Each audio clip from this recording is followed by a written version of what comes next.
Hi, everybody. Let me first start by thank you for giving me the chance to present my paper in IEA World Congress. Let me first introduce myself. My name is Mostafa Shahen. I am currently a PhD candidate in the School of Economics and Management at Kochi University of Technology.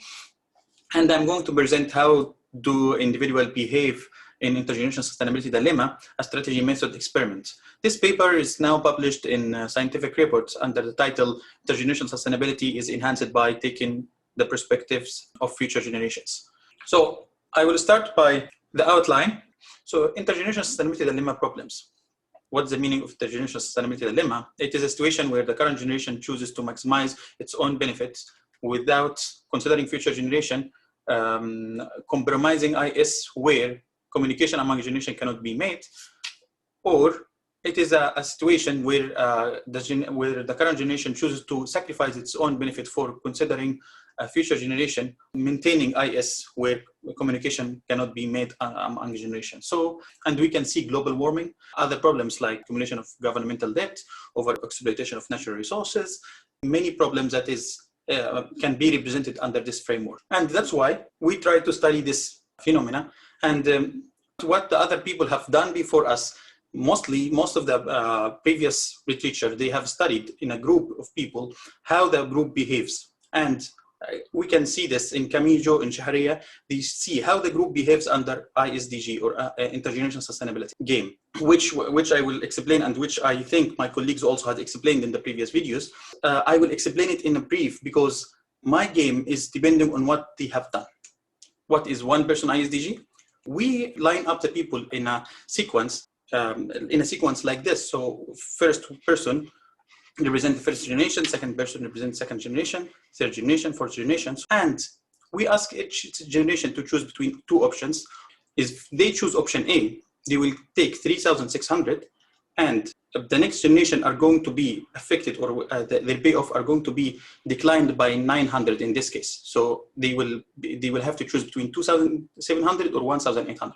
Or if they choose option B, they are going to take a lower pay of 2,700, which is 900 lower than the 3,600, and they are going to give the next generation the same decision environment of the current generation, 3,600 or 2,700. And we can notice the difference between option A and option B is 900 in this case, and the same effect if the first generation choose option A, they are going to decline the payoff for the next generation by the same amount, which is 900. And we can also notice that option A, we call it X, which is 3,600, and always the first generation started by this option A, 3,600. And we can know how many generations can have a positive payoff if all the generation choose option A by dividing X, which is option A, 3,600 over D, which is the difference between option A and option B, which give us sixth generation. What is the experiment that we have done? The experiment that we ask, because the previous games are always three people, or three people represent one generation. Now we deal with one individual. So in this case, it's easier for us to make a strategy method and implement 36 different situations that each individual has to go through all of them. And out of these 36, there are 35 fictional situations. So this 35 fictional situation, we change the parameters D, which is the difference between option A and B, and we change also how much, or we change also the payoff, the initial payoff. So usually the first generation starts by 3,600. So usually you don't start as a fifth generation, you start maybe third generation, you start fifth generation, and the people before you choose option A and option B. So we try to parameterize this kind of different factors. And this is an example of one situation. Usually the screen comes like in this way. And in this case, for example, we have the difference between option A and option B is 300. D is equals 300. So 2,700 and 2,400.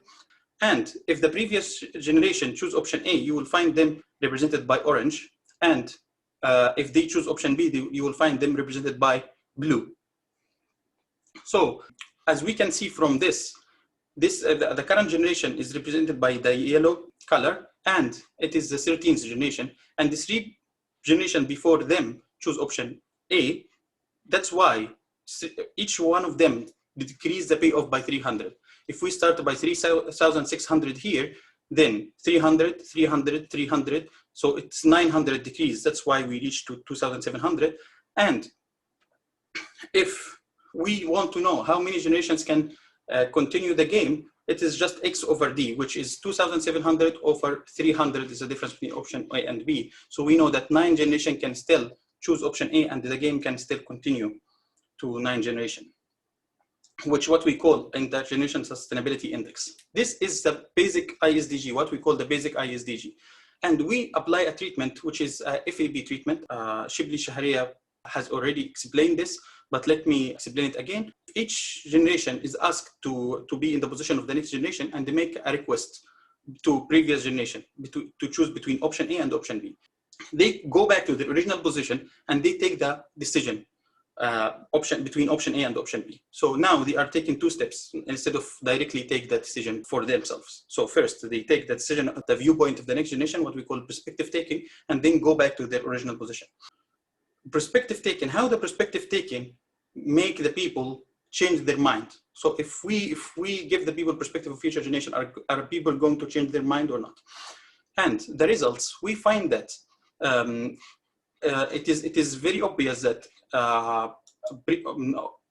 observation of choosing option A was 66.3% in the basic ISDG treatment, while for FAB treatment, it's become 55.5%.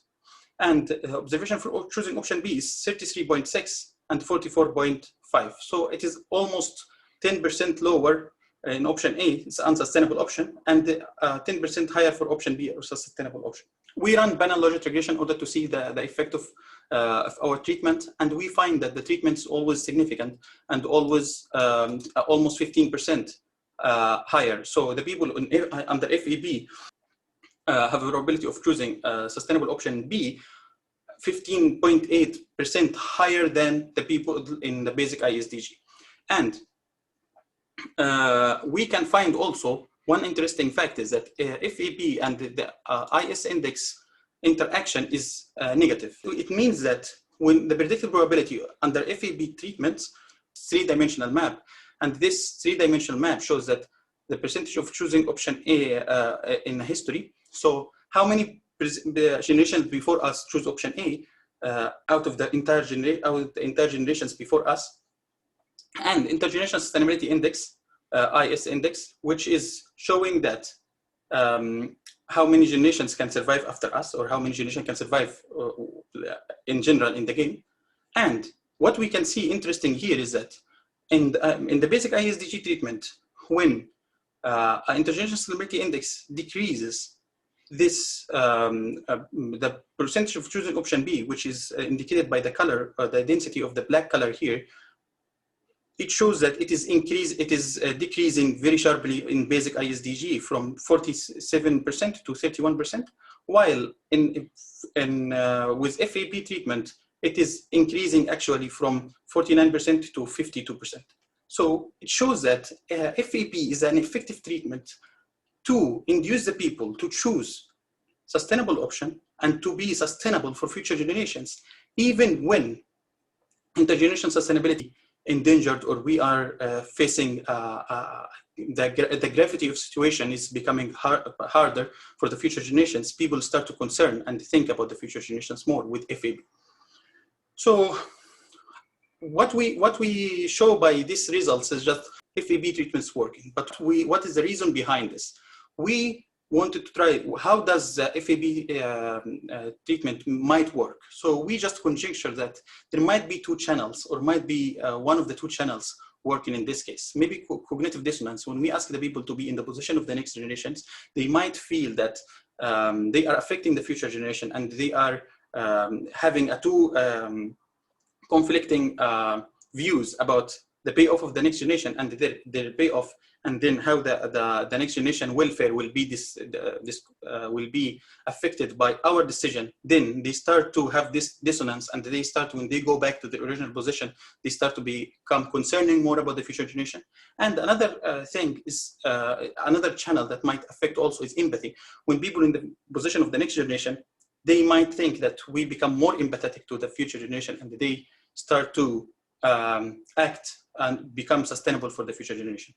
So what's the implication of this? FAB is simple FAB treatment can be implemented as a governmental policy to change the general public's behavior towards intergenerational sustainability, and also it can be a corporate policy to induce the stockholder or the stakeholders for the corporate sustainability.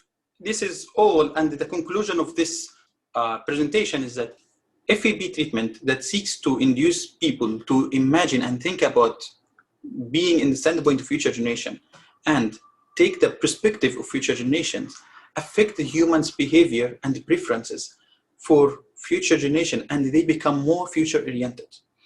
And this experiment, we cannot say more than it is an experiment in the lab. So what we need to make more field experiments and to see the real life daily behavior of individuals and how it will be affected by this FAB treatment.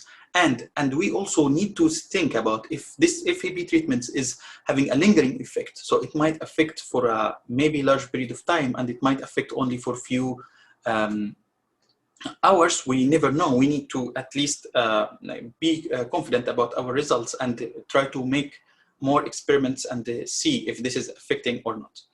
And I would like to take this chance to thank everybody for their attention and for listening to me and for watching this video. And I would like to end by showing you my references, and these are my references. Thank you very much for your attention.